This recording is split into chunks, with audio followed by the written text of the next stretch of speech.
This episode is with Anup Khera. Anup has been a GM, a CRO, a VP, and he's helped multiple businesses scale across the UK, EMEA, and the US. We don't just enter a new market, you have to earn your right to be there. Okay. Right? And so that's from building a brand, hiring the right people, having a strategy that works in those geos, and understanding the cultural nuances as well of selling into different countries. So what are the factors that you have to consider when moving to more outbound compared to inbound? Yeah, I think when companies first start, they don't have. Right, Anup, thanks for coming down. No problem, no, thanks for having me. Looking forward to this. You've done podcasts and stuff before, right? Yeah, not quite in this setting, Yeah. but I've done some before. As I told you before, I tried to have something a little bit different to the normal podcast setting.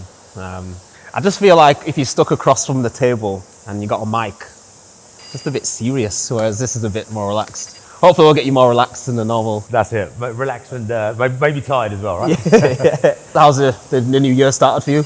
Good, man, it's like flying by, right? So yeah, kind of busy getting the new fiscal year set up after a good close down, and yeah, it just feels like business as usual now. Are you one of those kind of new year, new me resolutions, that sort of stuff? 100% honest, probably not. I think that generally you can kind of make decisions, not call them resolutions if that makes sense, just things that you want to kind of do and achieve. So I don't kind of normally tie it into a new year. Do you set goals?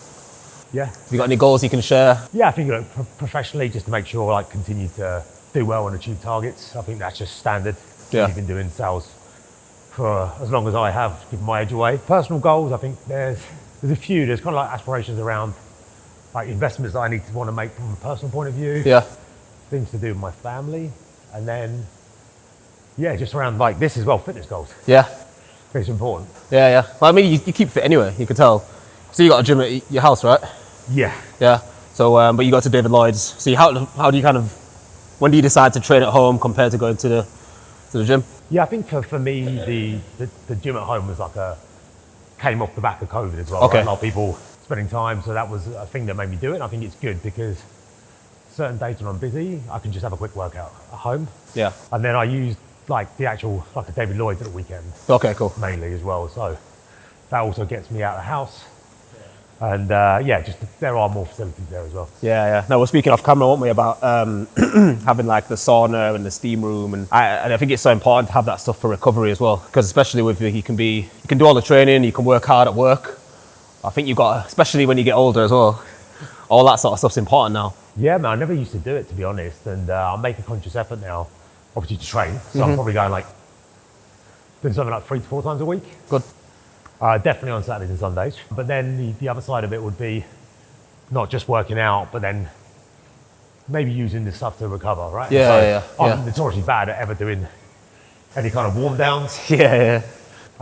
So just trying to get better at that, better at mobility. Yeah. So goals around fitness will be around strength, stamina, mobility as well. Yeah. It's going to be important. And then the other side of it, like you said, that recovery. And so there's a saunas, but also plunge pool. It's good, isn't it? Do you go in? Yeah, so well, I remember the first time I went in, I literally kind of put my toe in, got in, and I was out in like 10 seconds. Just couldn't do it. It's horrible. I've got up to about 3 minutes now. Nice. What do you go up to? Yeah, I don't put my head under, but goes up to here. But a trick to it, and someone wouldn't call it a secret, but just the trick to mastering it was regulating your breathing. Yeah. The moment you get that initial shock, and then once you regulate, you start to, Yeah, I'm big on the cold water stuff. I mean, I don't have access to like a plunge pool at the moment. When I go back home to my parents, I use their gym. I'm quite good with cold water, and I think it is that breathing thing. I think it's accepting it's cold and then dealing with it. And it's like breathe in, breathe through it. The worst thing though, is your plunge pool, is it just one person? Or just multiple you can people? probably get a couple of people in there if you want to. The worst thing is when you're in it and someone gets in and the water starts moving. And because I think you kind of, when you're sat there and you're kind of staying still, I think almost the water around you heats up slightly. And then someone gets in and the water starts moving and it's horrible. Well, I was kind of an insight for me when I worked for some Finnish companies. So I've got some stories there. We kind of, one of the kickoffs that we did as part of like after the business stuff, we went away northern part of Finland. And it's a beautiful lake, and they had these saunas, which were on the edge of the lake. And I didn't even know, but there was probably about 5 or 6 different types of sauna, which was kind of an education to me. Everything from your kind of traditional all the way to like charcoal, or even like the LED type saunas. And then obviously snow everywhere and this frozen lake. And what they would do is go in the sauna and there was this hole cut out in the lake. Nice. And get in. And so I always kind of used to tell my teams as well that I wouldn't ask you to do anything that I wouldn't do myself, as a general kind of principle. And so a few of the team got in to this cold lake. They put my words back at me, really. It was like, I know you said this. Generally, does it count towards this? And so at that moment in time, I had to step up. Yeah. I got in this lake, and obviously the thing was like, don't put your head over. That was an experience. Yeah, I bet. While some of them just used to, they were just swimming in this Wow. wasn't for me. Nah, it's good. I mean, I don't know if you've seen the, what is it called, Wim Hof. Yeah. He's the guy that's big on the cold plunge stuff. He's got like a breathing technique for when you get in cold water, and I'd suggest to watch it. It sounds like you've already got it, to be fair, but it is that just deep breaths. Yeah. And then you suddenly kind of forget you're in the water, don't you? Yeah. Almost like meditation within the water. You meditate as well, don't you? Trying to 2025, that's one of my other things, if I'm honest. So come to the floor. So we're just gonna go up, press, but like bending your back at the back, so keep your hips on the floor. So cobra press ups. Just do 10 of them, I think that's free. Then we're just gonna push our hips back like this. And then you're gonna touch your toes. So you're gonna cross over to your left arm touching your right toe and so on. Just do 10 of them, so 5 on each side. Then that's 5, 6, 7, 8, 9, 10. And you come onto your knees, forward, and you're just gonna cross over, get your back nice and stretched. Just alternate that and just do 10 in total, so 5. That's 3. So the workout today is more of an upper body workout. Okay. So we're gonna do incline bench press. Because you did legs yesterday, didn't you? Yeah. So your legs are quite, so we'll do an upper body workout. So it's incline bench press, and then we'll do chest supported row at the back, so superset there. Then we'll superset shoulder press with one arm row. So we'll get upper body pump there. Then we'll do a dumbbell pullover, that was your suggestion, with a rear delt fly. Then we'll go into the barbell bicep curl, because we always want to work the guns. Superset with French press, get the triceps. Everything's superset today. Hopefully we'll get a little bit out of breath, but also be able to speak at the same time. Then we'll finish off with a WOD workout of the day. We're going to row machine there. So it's 18, so row machine, press ups, hanging raises. Yeah. So you hang from the bar and just pull your knees up to your chest. And we'll do 18, 15, 12, 9. So you do 18 reps of everything, and you do 15 reps for everything, 12 reps for everything, 9 reps, yeah. Yeah? All right. Sound good? Yeah, that's it. Let's do it. Let's just put the bikes away. What did you do on legs yesterday? Leg extensions, curls, and then squats. Yeah. Do you do the leg extensions before the squats, or do you use squats first? Depends sometimes what I can get access to. When someone's not on it, if I'm completely honest. That's true. Just lunges. Yeah. So you're quite sore? Sorry? Yeah, this morning I was. Yeah, today, no, I was, at one point I thought, oh wow, here we go. It's going to be a challenge. So I'm glad we're doing upper body. So I want to ask you first, because one of the things we spoke about in the preparation to this is just your experience of working with organizations that are transitioning into new eras and new regions. Yeah. So how many organizations have you been a part of where you've kind of led that expansion? Yeah, generally, like all of the companies I've been in, well, I look at it one of two ways, right? They're either going to be US HQ companies that I work for. They're like, hey, we're doing really well in the US. We've got a good customer base, great product market fit. Yeah. And it's like, okay, now we need to take this into different geos. And normally the next stop is EMEA, right? Mm-hmm. So for most of those. So I've done it for US companies, expanded into EMEA and APAC. I've done it for European companies into UK and North America. And then UK companies into EMEA and North America as well. So APAC and North America. So generally it's just like a common point in a software company's journey of getting to a point where it's like, hey, we've got a base and now we just need to expand. So yeah, a lot of those. What's like I think a lot of businesses try it, like that transition. And I feel like a lot of them get it wrong. What do you think like the sort of trends are when a business gets that expansion wrong? Yeah, I think you're right. It's not easy to get it done. A lot of times, what you can almost have is that a startup within a scale up is what it feels like, right? Because whilst the company that you're working for may be much bigger in HQ, right? And so they're kind of gone through their kind of growing pains, learning curves, especially when they were like, hey, we need to be creative around pricing, win our first few customers, get on board. And they're probably at a point now where they've got strong processes, pricing, structures, and so on.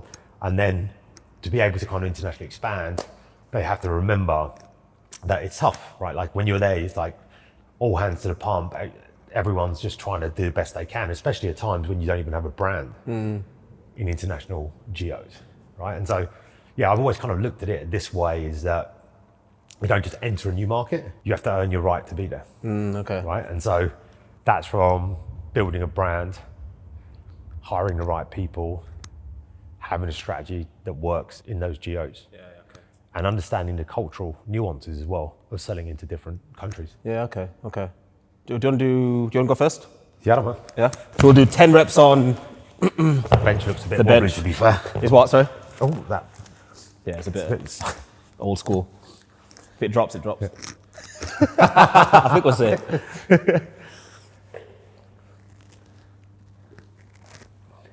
2, 3. Nice. And you're going to spin around. Oh, straight on. Yeah, straight in super Oh, set. by the way, in which case, you know what? Do you mind if I could skip my straps just from my thing? Yeah. Only because when I told you that when Yeah, I'm you pulling said, up. yeah.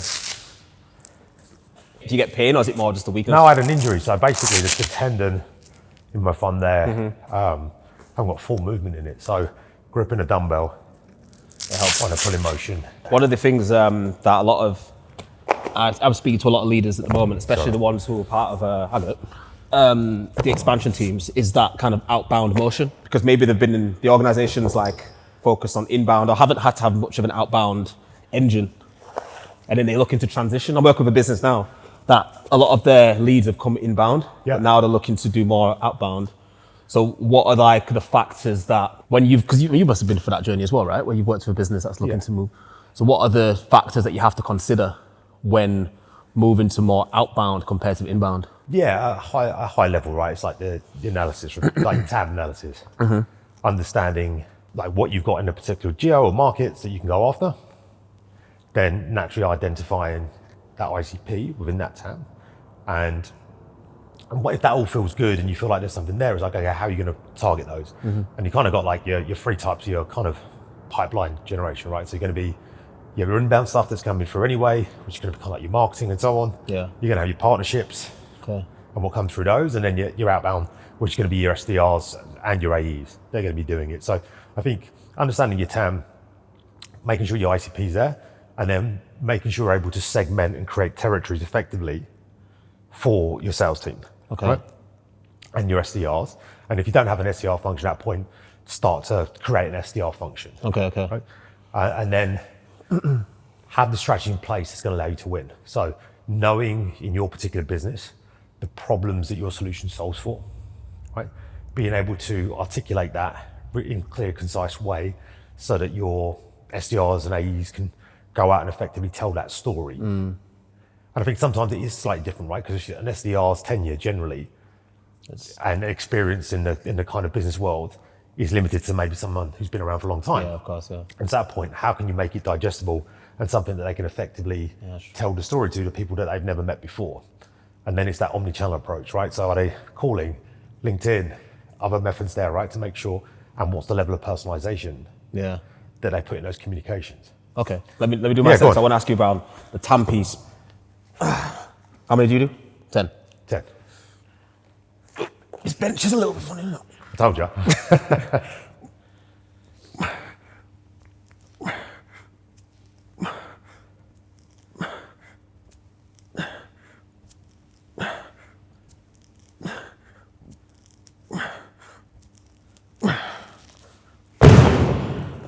Oh, what's your phone there? Oh, yeah. I've made that mistake before.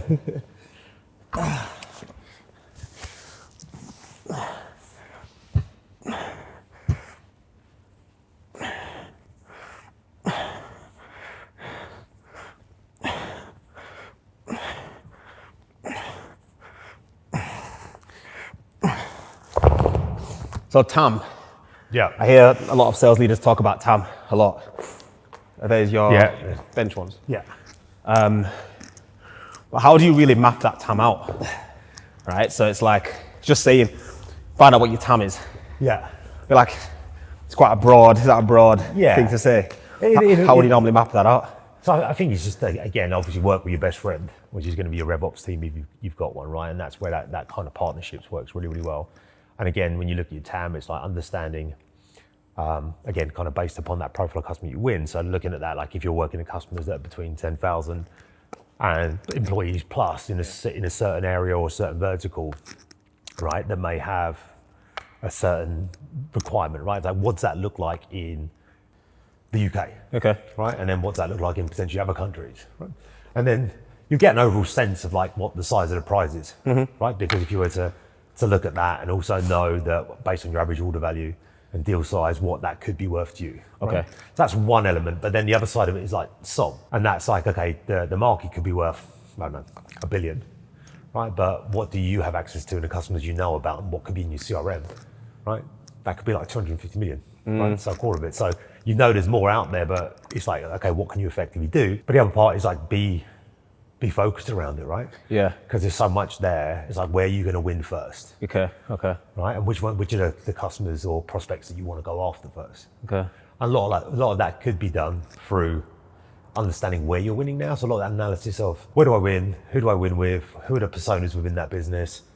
What were the kind of use cases or pain points that we solve for? And then being able to help upskill your sales teams, build those playbooks with sales enablement to make sure that you can effectively go and win those. Yeah, okay.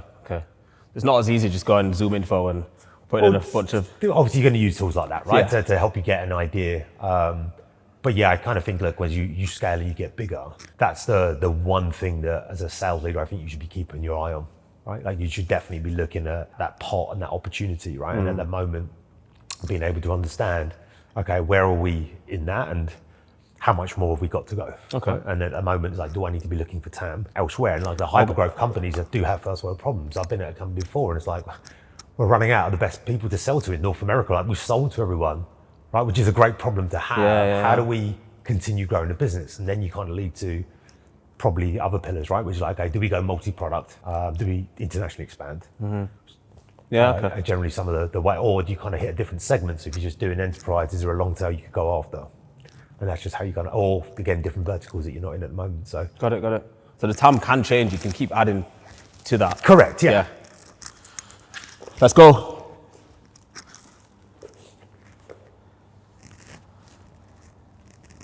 Nice. I think you need those 30s. What? Those 30s next.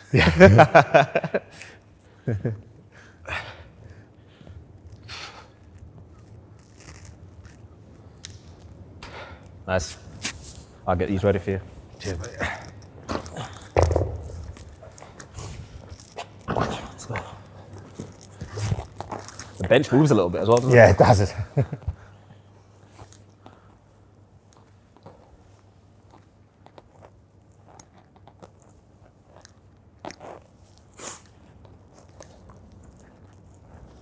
I'm trying to, even myself, I'm in recruitment, but I'm trying to take a lot of the software sales style of sales into what I do. And I'm not gonna lie, sometimes we get a little bit too, I think sometimes we're not clear on what we're going after. Yeah.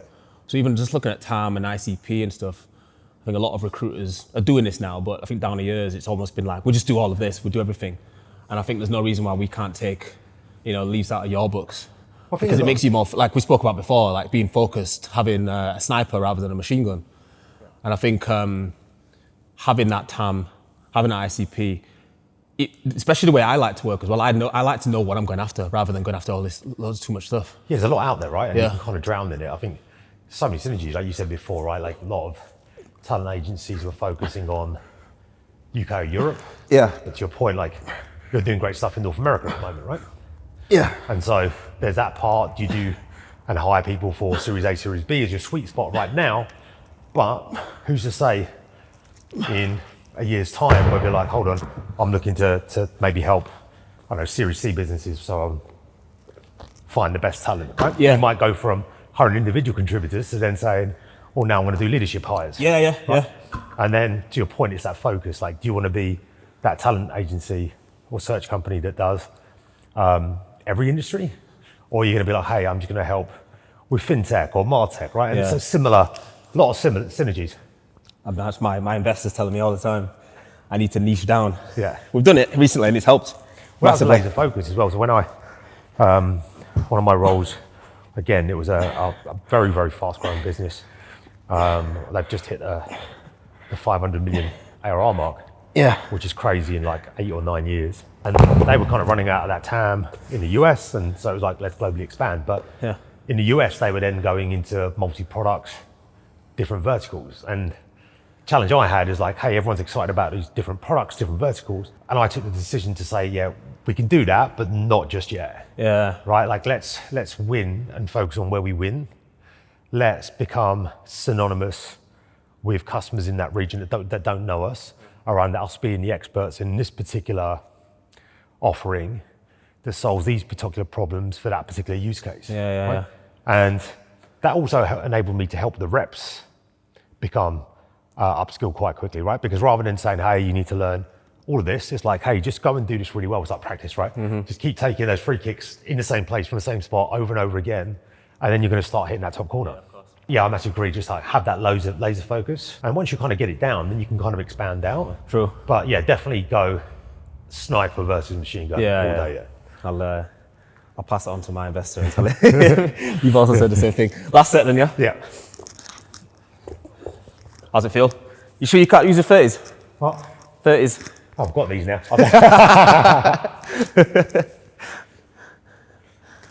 I'm always going to push.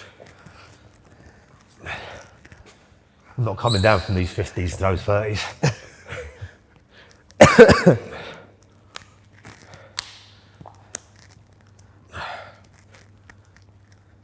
I've lost count now, but I think I've done 10. I reckon that's 10, yeah. Are you an incline bench guy or a flat bench? What do you prefer? I definitely go more incline. Yeah, I I think. prefer. Hits your chest more, doesn't it? Yeah, I've been told that you get better. You're going to hit more of your chest. Yeah. Generally, just on that. And I always try and go for dumbbells over barbells, well, because of my thumb. Yeah, but okay. I think you just get a better range of movement. I think it feels more like you're working the chest. Bench press, flat bench is just like an ego lift, isn't it? Yeah. And you can never get it on the gym because it's always busy.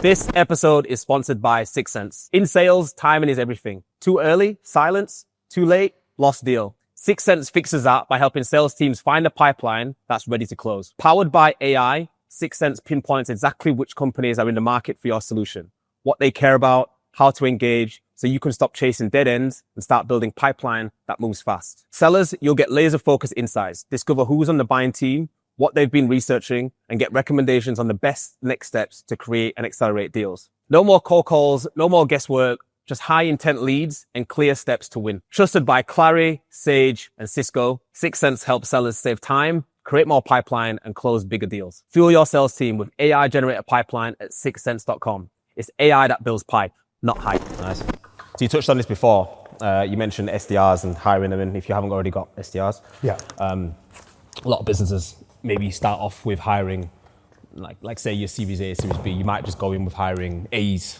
and get them to maybe do SDR stuff as well as on top of their role.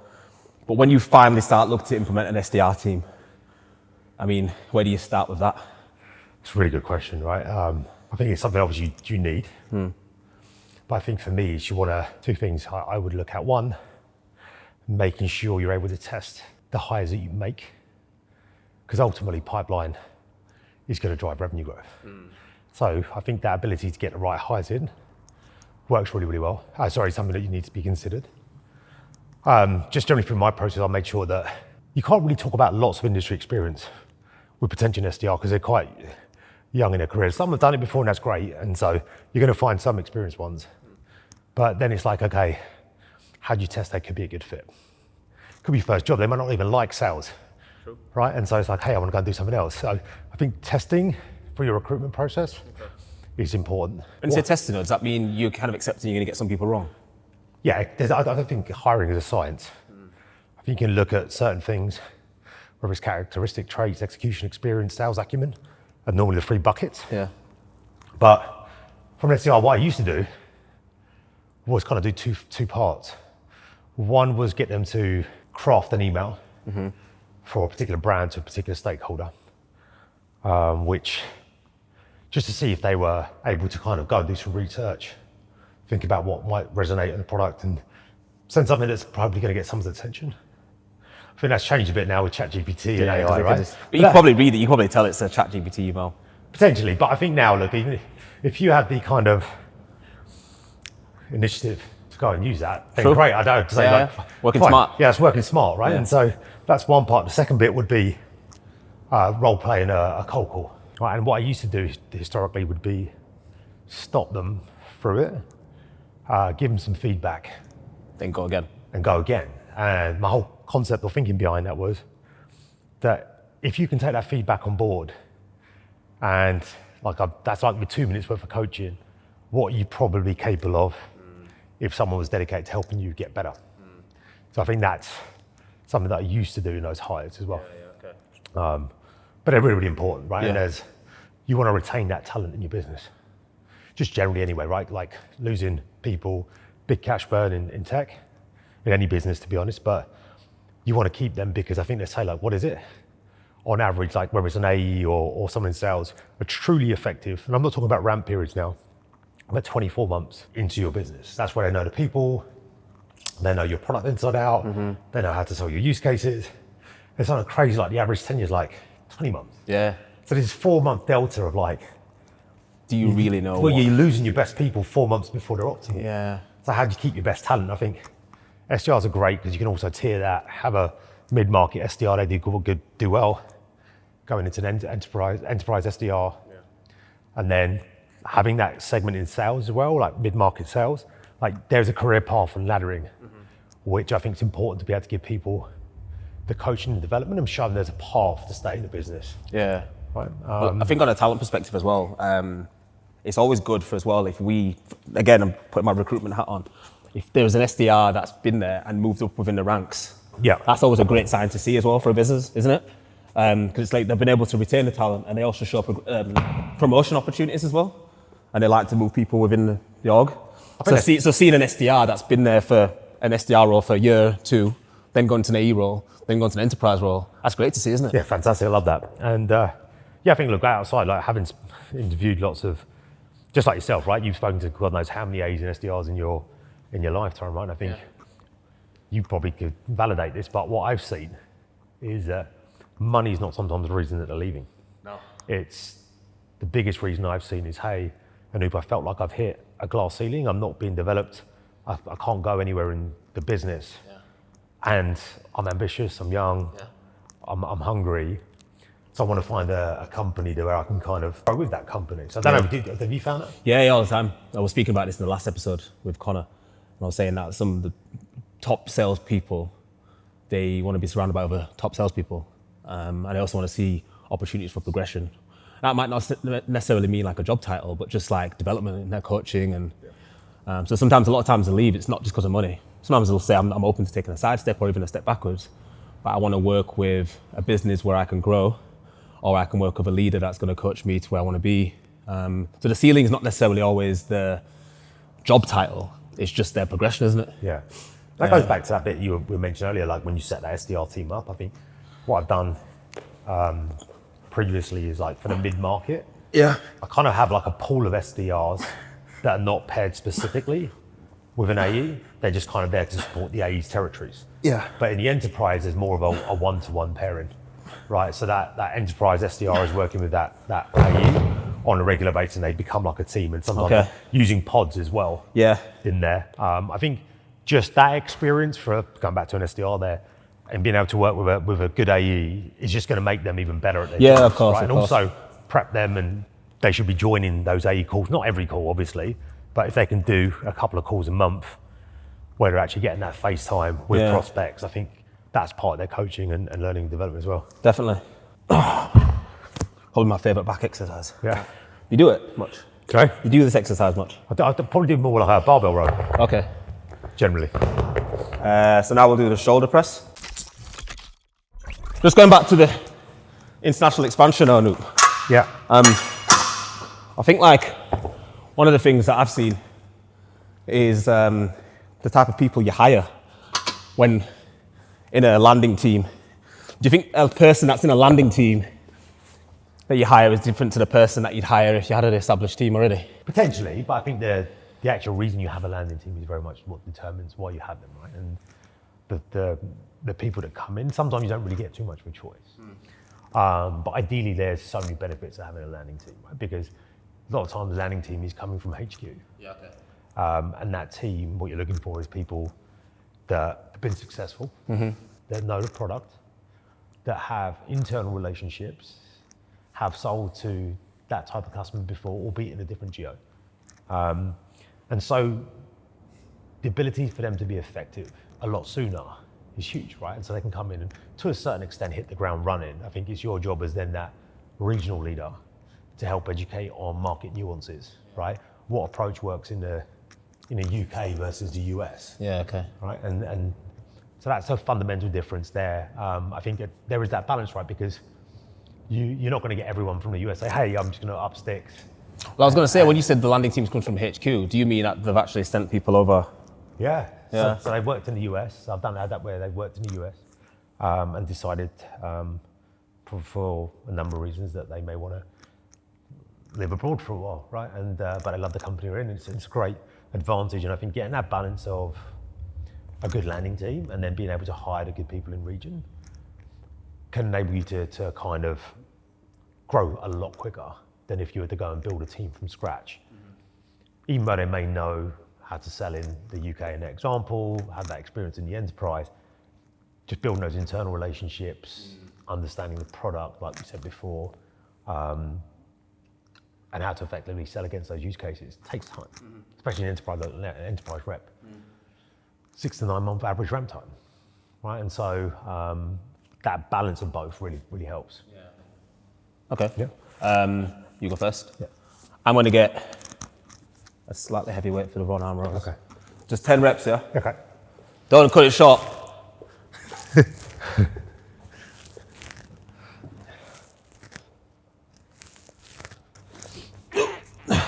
When's the last time you trained upper body? Sorry? When's the last time you trained upper body? Benches. What day is today? Thursday, probably Monday. Yeah, Monday, took a break yesterday. Tuesday.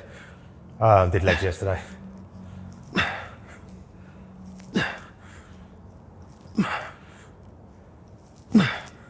Never do that, you know, that exercise. You do this?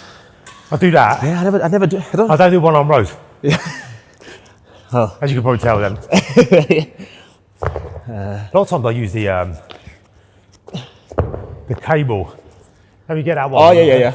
You can just kind of pull it and get full kind of. It's now you get the stretch. So you get full. I feel like you get better activation on the lat when you can just pull it completely in, and you get resistance on the way back as well.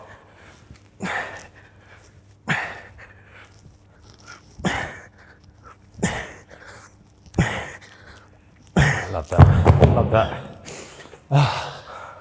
So I was going to ask you with the international stuff as well. Yeah. The business that I've worked with, they've gone for sometimes the strategy of hiring an IC on the ground first. Yeah. Or then some of them have hired someone like yourself. Why do they choose to do one or the other? Honestly, I think it's down to how much investment they're going to put into that region to start with. So I've joined companies before and it's like, hey, yeah, we're going to, part of like me understanding what the plan is, like, hey, first year looks like 15, 20 reps or a team of 15, 20 across different roles in region. That have almost like done a bit of testing from HQ. So they've tested it, right? And so they've had a couple of people from the US or whatever in that example sell into different geos and like, hey, there's some fit here. Okay. And so, yeah, as part of our growth strategy, we're going to double down on international growth. Okay. I think the other side of it could be whether it's budget related or whether it's just like, let's dip our toe in the water and test. If that's the case, then yeah, you don't want a sales leader, right? You want someone as an IC that can go and do the job. Knock on doors. Knock on doors and sell. But I think the big thing there is making sure that person is not isolated, right? So it's not a metaphor when I say we're literally on an island in the UK, right? So it's like, how do you keep that person close to the business? You're giving them the right time, attention, upskilling them, in order for them to be successful. Because if you're a bit like, hey, we're going to put someone on the ground and then they're just kind of leading to it, I don't think that's going to be too successful. It could be, but if you're a betting man, I wouldn't put too much money down on that being successful in the long run. Yeah, I've seen it. I've spoken to guys before, and I've seen them join a business. I've spoken to them, and it's like, oh, what are you doing? I'm a person on the ground in the UK. That's exciting. It's like, yeah, I'm really excited for it. 6 months later, they're leaving. And I wonder if that's it. Maybe they're just not feeling supported. They're asked to do too many things, and they're almost set up for failure. Yeah.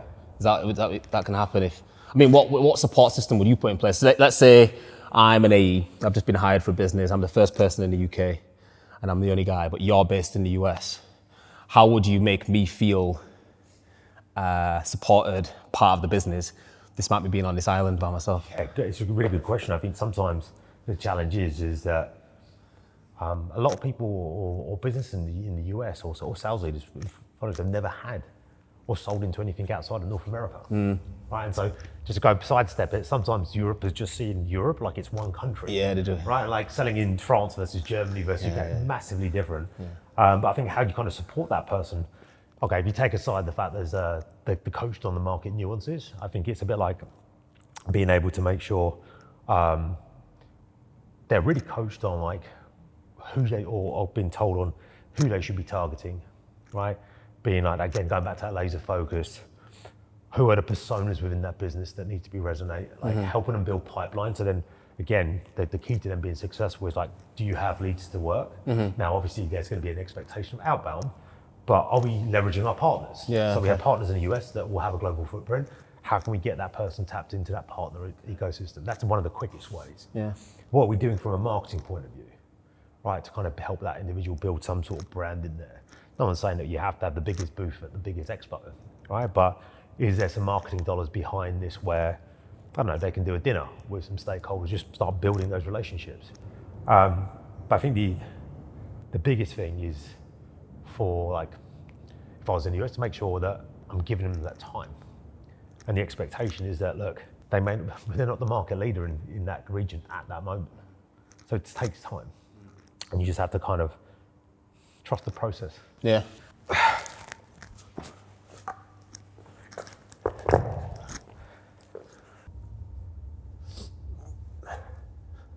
Nice.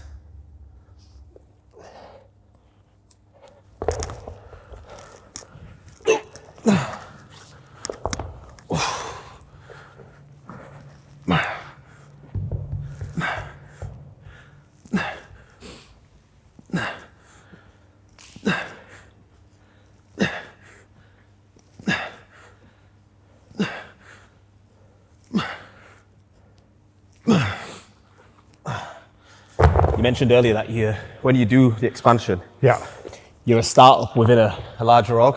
Yeah. And I guess what you mean by that is you're the new kids on the block, I guess, in this new country or region, compared to they may have a huge presence in that other region. How do you manage that? Because obviously you've got this big brand in one place, but it's a small brand in another. So do you leverage the brand in that other region? I mean, how do you even navigate that? Yeah, I think that's a really, really good question. I think sometimes you could definitely leverage the kind of customer relationships you have. So case studies and... Well, one, that, right? So I think you can, like, obviously you've got case studies for a use case with known brands that you can help build confidence with to the people you're kind of speaking to or trying to win. I think some of these brands in the US could have a global footprint anyway. Yeah. Right, so that enables you to start building or winning customers in region if you haven't done so already. But yeah, it's tough, man. I think, again, like, you have to build that presence and brand, and that goes back to that focus element of like knowing where you want to win, so you can just really double down, whether it's in that vertical or solving that problem. Yeah. But around that, it's like use your partner ecosystem.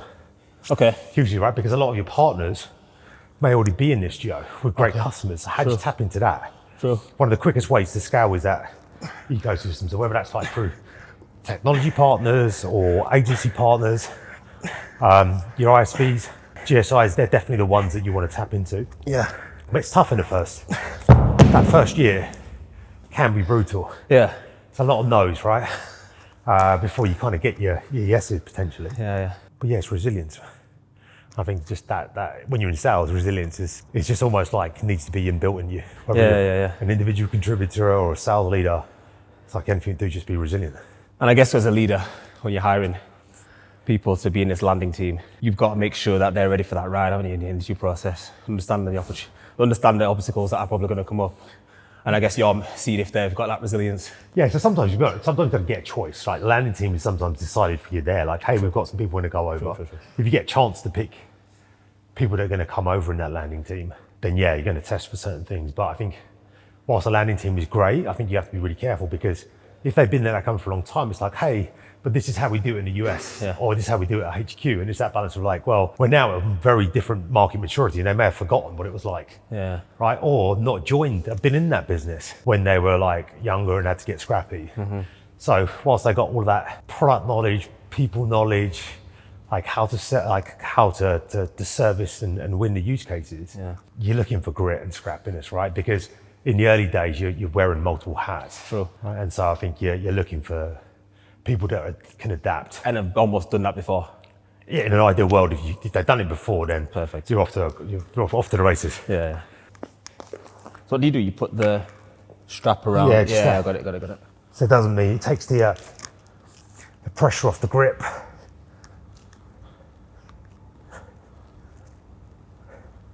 Nice. Good man. Might try. We'll go last set. No, I'll just do this. Should I do 30s? Are you going down? You want to go down? No, I want to go up. Oh, let's go up. But it's a 5 kg increase. Let's go. Increasing your target.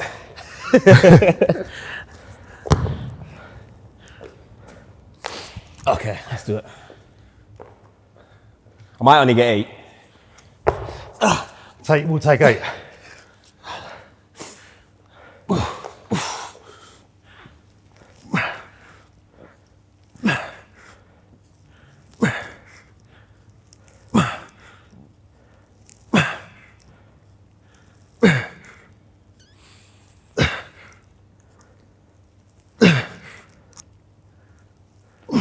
Love that. Come on. 10. Great work.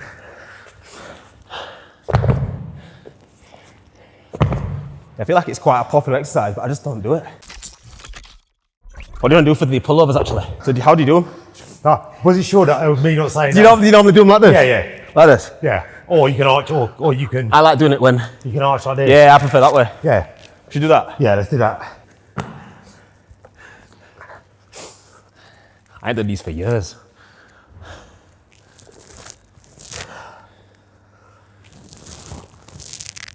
Nice. Good core here as well. What? It's a good core. A lot of people drop. I'd go a little bit further, stretch a bit further. Yeah. There you go. Nice. One more stretch, big stretch, come on. Nice. So, what are you going for? I'll do 25. Yeah. But you train quite a lot though, so like obviously the fitness and the health stuff must be important to you with just Yeah, it was, I think. everything you do. Can you pass it to me? Yeah, of course, mate, no worries.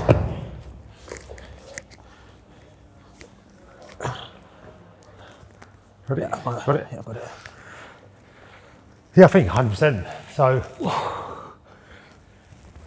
doing sales and sales leadership, I think it's sometimes really important for me personally, I found, to be able to switch off, right? Because even when you're not working, I found myself kind of thinking about work, targets, conversations, and obviously if you've got, what I did generally was like global roles, where you're managing people in different parts of the world. Yeah. It's round the clock, it's relentless. Yeah, with the different regions and stuff. Yeah, like being on calls at 7 o'clock, you're on calls in APAC, the UK's up from 9, East Coast from 2, West Coast from 5. Yeah. By the time you're finished in that, APAC's up again, right? And so I use kind of fitness and going to the gym and doing something just to help me unplug.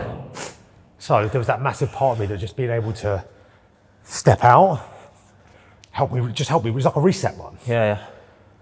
And for that as well, in the end, I think I ended up getting a coach. Okay. You still working with one? No, what I was up until, I'd probably say, about 3-4 months ago. Was it one-to-one or like just Yeah, plans? one-to-one. And I think it was important for me because, again, it's like anything and probably relate to sales. It's like honing, like practicing and learning your craft.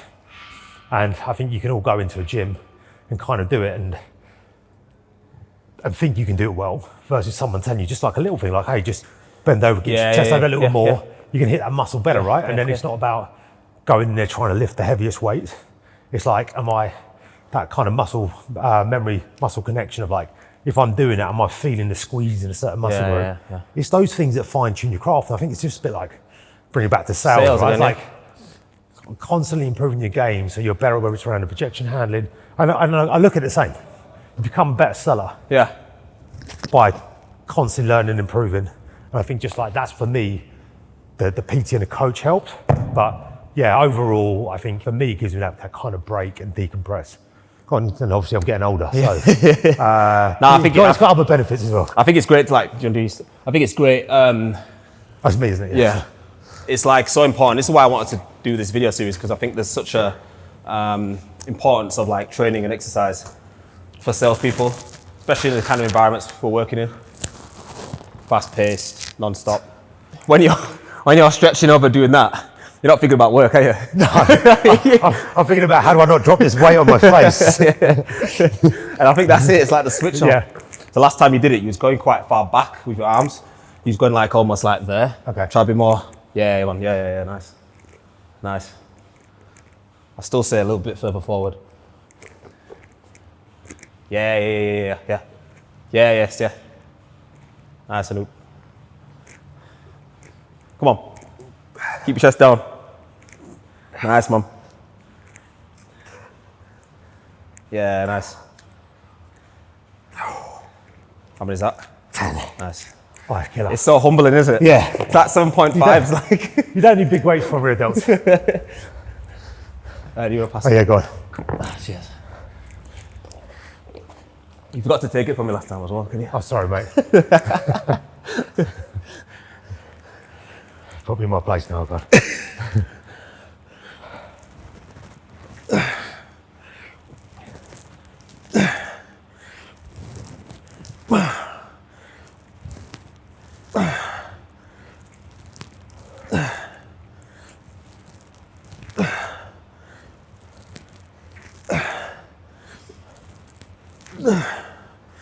I'm up.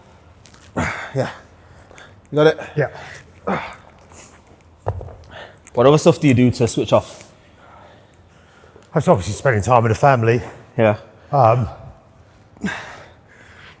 Reading, but then also, we touched on this earlier, like the mental side of things, so the mindfulness. So I started to, at times, doing a bit of, or listening to a bit of meditation. So you listen to like what? Like So now when I go to sleep at night, not all the time because sometimes it drives the wife mad, but like a little guided meditation. Yeah. Is it like one where you are supposed to listen to it, or is it more to make you go to sleep? No, you're supposed to listen to it, and obviously the way it does is like tells you when to do your breathing, where to focus on, relaxing certain muscle groups, whether it's like relax your legs, arms, breathe through that, and it's supposed to be honest, I don't make it through it. Most of the time it's like I've fallen asleep, but again, it just stops the million thoughts you have, and that moment is just kind of you. It's like with the exercise, but like that's the mental side of things, give you that clarity, and just like a bit of where you can just be in your own head without what have I got to do tomorrow, what's that, I need to do this, that, which it happens to all of us, right? We're all so busy. But yeah, that's something that I'm doing, and I think we touched upon like goals for fitness goals. So one that I want to do, and it goes back to that point of, yes, doing weights, cardio, but my mobility is probably not great. So I'm actually going to... You should look at one of those, like, I think there's some apps where you, every morning you kind of go on it and it gives you like the stretching routine. You might have to pay a little bit, like $5 a month or something. But I think the thing about stretching for me, I don't know what to stretch or what's new stretches. I'd always do the old stretches that I'm used to. But that's not challenging the muscle, is it? I'm going to try, because I've mentioned on my gym does classes, so I'm actually going to try a Pilates one. Nice. That's supposed to be pretty good for your core Yeah, and just those types of stretches. And from what I've heard, it's harder than it sounds. So respect to people out there. Yeah, there's a lot of videos online where women who do Pilates and stuff, taking their husbands or their boyfriends, and the women are like fine because they do it, and the men are just struggling and shaking and they can't do it. We think we're strong because we can do this. Oh yeah, a lot of it's just that kind of bit, and in time, I suppose, if I could get to a point where, obviously, I think normal Pilates would be the starter. Yeah. But obviously, that reformer where you've got that stuff. Yeah, that's all. That looks A, awesome, but B, super hard. So it's a bit like baby steps, right? Get something there, and so. Yeah, I'm just going for like 360 now. Like, can I get from a stamina, muscle point of view, in a good shape, cardio? Yeah. Obviously, kind of keep your everything functioning well from that point of view, and just cardiovascular health. And then, if you can tie that in with the mobility and the mindfulness, I think you're all round. You used to be a footballer, Anup. You used to play. Sorry, mate. You used to play football. Yeah. Yeah. See, your fitness baseline's quite good then. Yeah, so I'm trying to I used to a lot, and then now I'm just probably. Gym, but the cardio I do, if I'm honest, is probably more steady state. Okay, cool. So incline walk. That still gives you like a good baseline for this. Right. Do you want me to count you in? Or you want to count yourself in? You can count me in. 3, 2, 1. Mad as savage in me back and I'm back in it happening, ready to blow. I remember doing these with Deji from the street, they left me on my own. Mom kept asking me about how I got the P, I told her leave it mum and grow. Then they're ringing off my phone, then they're ringing off my phone. Times changed but mine's made though, I ain't got line patience, tried then, don't like bait, just come close, but I swear that. Went ghost with a hair pack, never boast loud, get your bird whacked in my condo where I bird traps for the gang. Catch that for the gram, snap that for the man. These dudes do the most, no money in the hand. I ain't never had to feel away, rhyme steady and they feel the way. Occupation for the eighth. Oh, Nice one. 13. that's brutal. It's horrible, isn't it? Sweat the sails. Yeah. Nice, man. Well, look, I think that was a good episode. I think it's great to see a personal colour in leadership positions like yourself. I think there's a big cry to see more people like us in leadership positions. So I've always watched your journey and the roles that you've been in. So great to get you on here, man. Thanks for having me. Yeah. And keep doing it. I love this. Great Thank you. concept. Yeah. Cheers, Thank you. mate. Cheers. Still out of breath. See you later, guys. That's my first one. Bye-bye.